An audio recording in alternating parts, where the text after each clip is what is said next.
KP news पर आपका स्वागत है और मैं हूं आपके साथ नेहा परिहार। आइए नजर डालते हैं आज की कुछ खास खबरों पर। रविवार को संस्था अनुष्ठानम के अध्यक्ष आनंद जी ने बताया, दिव्य शक्तिपीठ पर मां बगलामुखी एवं स्वर्णाकर्षण भैरव अनुष्ठान आचार्य पंडित संतोष भार्गव के सानिध्य में वैदिक ब्राह्मण द्वारा संपन्न हुआ।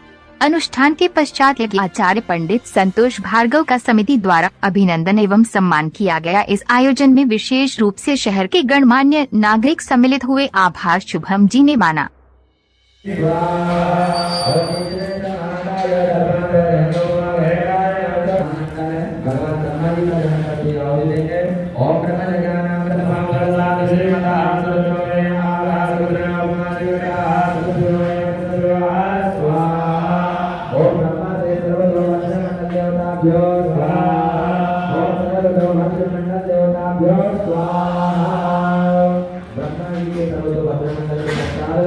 भगवान पीताम्बरा माता मैया का ध्यान करते हुए एक आहुति देंगे। उसके पश्चात